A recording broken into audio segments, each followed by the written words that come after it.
Bonjour à tous, bon vendredi à tout le monde, bon week-end. Qu'est-ce que je voulais vous dire? Alors bah oui, thème du jour, la chanson de Brassens pour son cambrioleur préféré. Bon, alors souvenir revenant, et puis des personnes aussi me le rappelant, c'est gentil de leur part en disant ouais. C'était toi le cambrioleur. En fait, on n'imagine pas, on se rend pas compte. Dans ma vie de mode, j'étais toute mignonne, toute gentille. J'ai toujours été toute mignonne, toute gentille. Mais à des moments, j'ai dû survivre, en fait, dans mes vies passées. Et j'étais devenue une spécialiste en cambriolage. Voilà, il y avait des personnes qui faisaient parfois appel à moi. Et pour survivre, parce qu'en réalité, au départ, quand j'arrive dans un endroit, je demande toujours à trouver du travail. Mais quand j'allais ailleurs, c'était non, ton jeu, il n'est pas là. Quand je me retrouvais sur le lieu de mon jeu, je retrouvais toujours les mêmes figures, moi, qui me font du mal et qui ne me donnent pas de travail. Donc au bout d'un certain nombre de refus, quand je recherchais du travail, je savais qu'on avait passé le mot pour ne pas me donner du boulot. Donc je me retrouvais à devoir voler pour subvenir à mes besoins et donc à cambrioler. Et à force de cambriolage, j'étais devenue une spécialiste. Je m'étais dit, vous m'avez tous entendu, je m'étais dit que Dieu sait tout faire, et Dieu aime et aide les pauvres, et que il y avait sûrement un jeu à suivre dans le cambriolage. De fait, moi j'avais l'impression de suivre les indications de Dieu pour bien cambrioler. Bon, j'ai appris comme ça sur le tas. Voilà. Et bon, de fait, c'est vrai qu'à Paris, j'ai pas mal œuvré. Et en fait, je connaissais Brassens. J'ai été Camille Claudel, j'ai été à Aragon, j'ai pas mal bourlingué dans Paris, j'ai connu pas mal de pointures. J'ai travaillé avec Godard, etc. Donc voilà, j'ai été à Anna Karina, vous le savez, donc voilà. Et puis pas que. Donc bon, je prenant ces informations-là, et puis d'autres, mais au départ, j'essaie toujours de faire le bien. Mais c'est quand on me laisse pas le choix, à un moment donné, voilà. J'ai besoin de survivre. Et puis bon, à cette époque-là, il y avait beaucoup de magouilles. C'était le mode survie, il était pour beaucoup de monde. Et la magouille allait bon train à l'époque. Donc ça a sévissé grave déjà à l'époque, de la part des gendarmes et de la police. Alors c'est drôle, ouais, j'ai fait partie de la gendarmerie, j'ai été militaire, etc. Donc on peut se dire, tiens, pour quelqu'un de droit qui a fait ses armes, etc., c'est compliqué, mais c'est juste qu'on me laissait pas vraiment le choix auprès de la population. À chaque fois, ça passait le mot du style, faut pas qu'elle bouffe celle-là. Sauf que l'endroit où je devais être, c'était l'endroit où on me bloquait le passage pour que je puisse bosser. Donc, à force d'avoir l'habitude d'être mis de côté, moi, par les gens de la populace, alors que souvent mes jeux les a fait bouffer, les a fait bien survivre et même se sont enrichis sur mon dos. Je suis plus bactère, j'ai droit à rien. Donc, je me suis démerdée comme je pouvais. J'allais pas me suicider à tous les coups. Je me suis suicidée une fois au Japon, malheureusement, parce que j'étais face à un conseil de femmes qui voulaient absolument pas me voir survivre. Elles voulaient vraiment me mettre à mort. Et comme j'étais samouraï, mon honneur ne voulait pas que je vole. Donc, je suis passée par l'acte d'Harakiri. Parce que pas d'argent pour partir de l'île. Pas d'argent, pas de droit au travail. Elle s'était encore fait passer le mot pour pas me filer du boulot.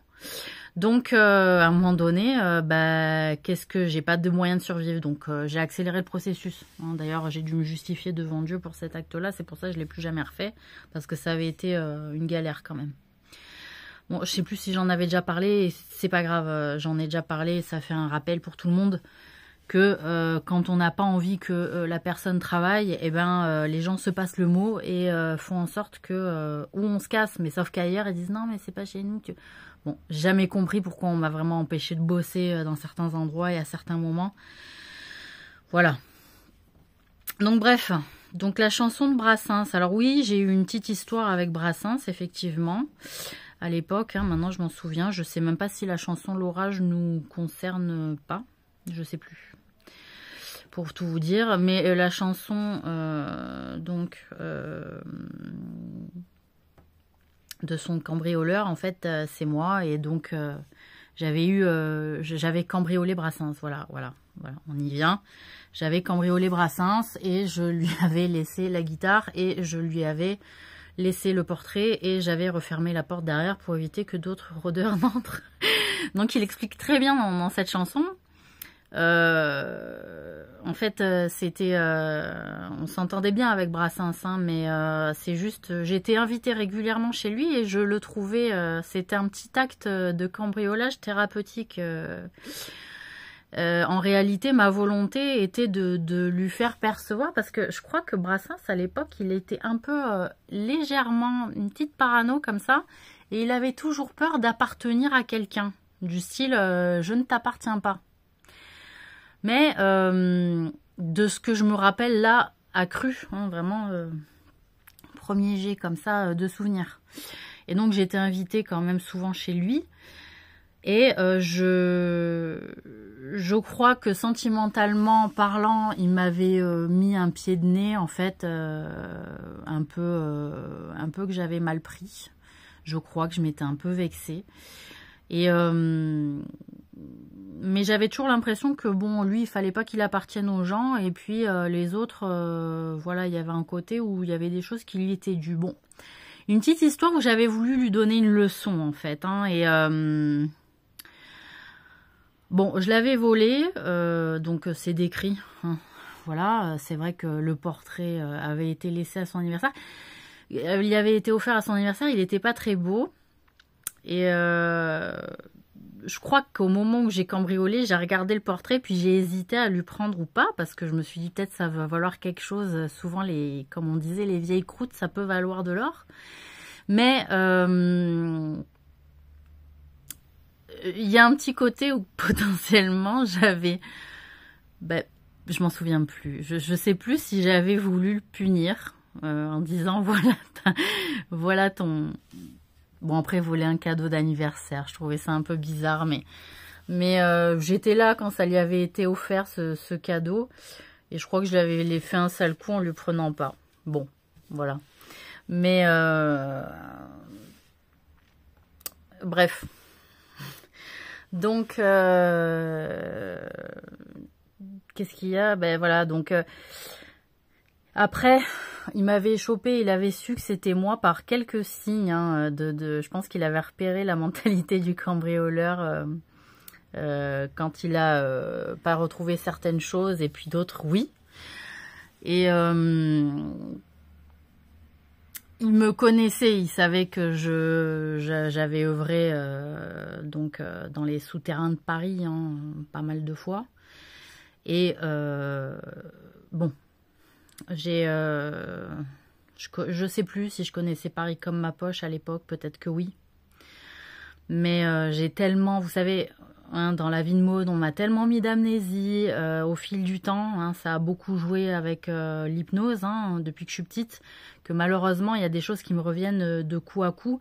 Et si on m'aide pas à retrouver la mémoire, bah, c'est les événements, hein, j'y arrive pas toute seule en fait. Il faut que je regarde des documentaires, des films, des séries, quand je réécoute une musique, voilà, que d'un coup on m'aide à remémorer les épisodes.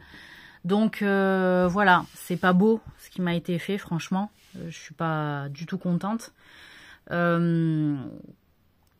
Voilà, hein, parce qu'au final, on me fait passer pour quelqu'un qui comprend rien, quelqu'un qui ne peut pas comprendre ou qui ne pourra pas supporter la vérité, alors que je suis une putain de dure à cuire quand même. Non, faut le dire. Voilà, je suis pas la petite blonde aux yeux bleus inoffensive. Hein. Je l'ai été. Et déjà, on me faisait bosser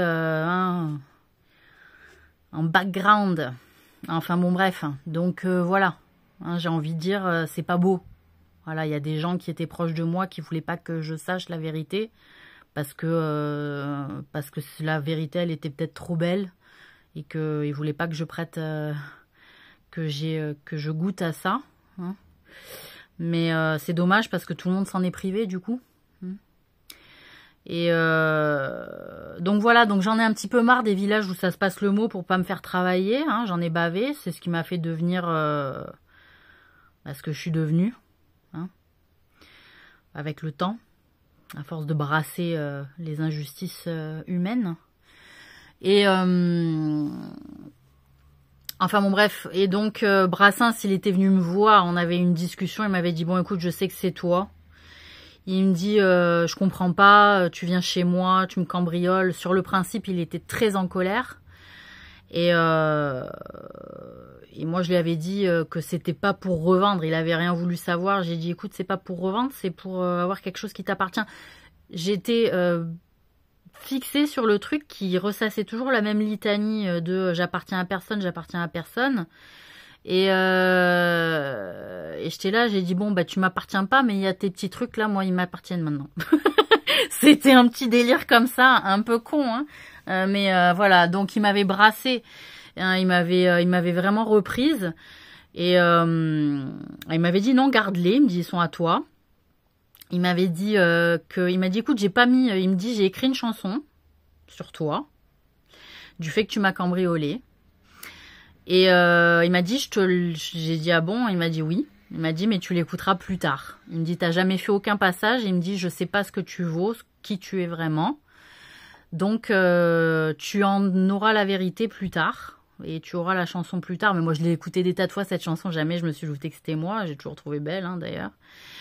Et bon maintenant voilà, passage étant passé, hein, bon il y a tout le monde un peu qui se rappelle à moi. Et ça me fait plaisir, hein, d'ailleurs. Mais, donc bon. Alors, du coup, on avait eu une discussion. Et, je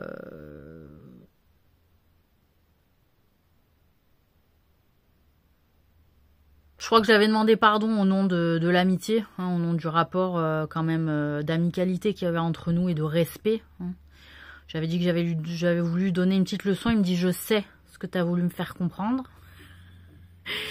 Mais voilà, donc il m'a dit j'ai écrit une chanson, il me dit j'ai pas écrit roi.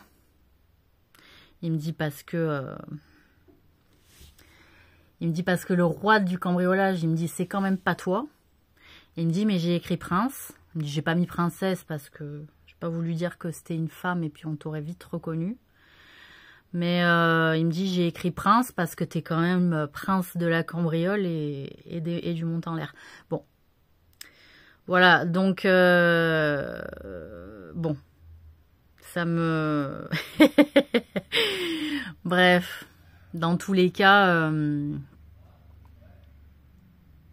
il m'avait autorisé à en parler post-passage. Hein. Il m'a dit, après, quand tu seras passé, tu feras ce que tu veux. Hein. Marie, hein, à l'époque. J'étais toujours mariée à l'époque. Et puis, voilà. Mais bon, c'était une belle histoire, un beau témoignage de respect aussi. Et je suis contente qu'il ait compris quand même l'intention.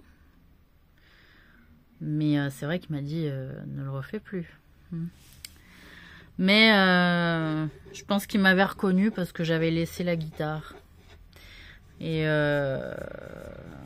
le portrait. Parce que souvent je le regardais, son portrait, quand j'allais chez lui. Après qu'il ait reçu pour son anniversaire. Voilà. L'histoire. Bon, enfin, j'espère que ça fera plaisir un petit peu aux gens de connaître l'histoire de cette chanson. Et puis, ben, moi, mine de rien, malgré tout, je me sens honorée hein, qu'il ait pris le temps d'écrire d'aussi belles choses.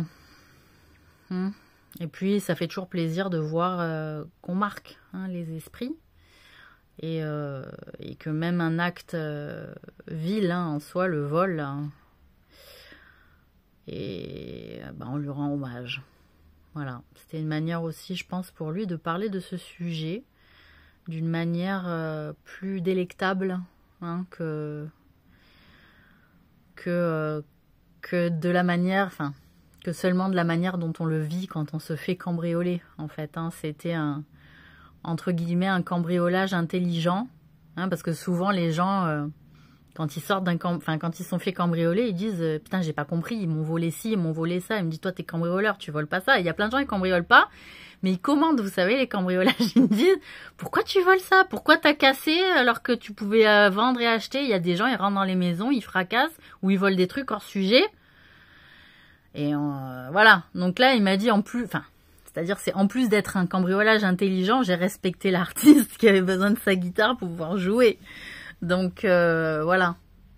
Donc j'invite quand même les cambrioleurs à cambrioler de manière honnête et respectueuse des lieux quand même.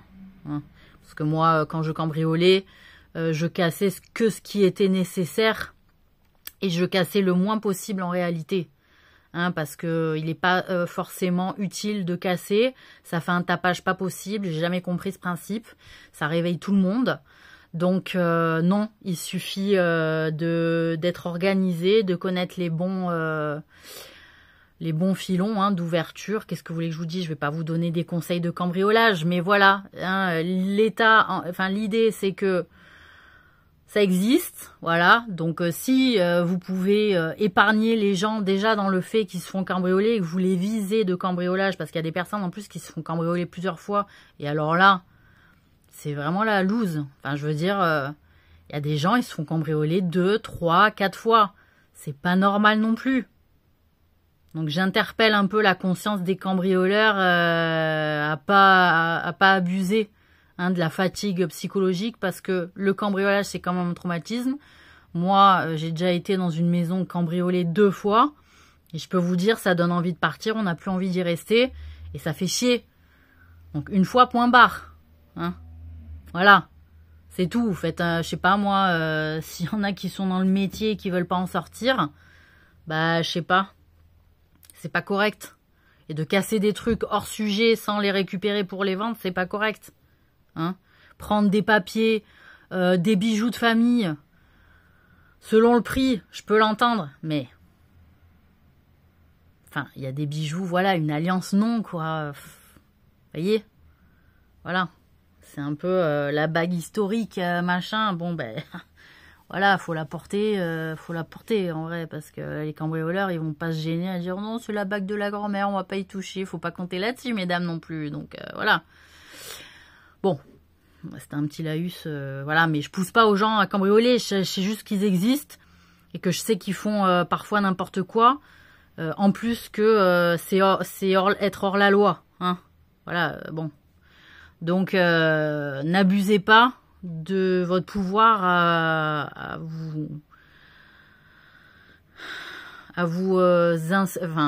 entrer chez les gens sans qu'ils le sachent, hein, voilà.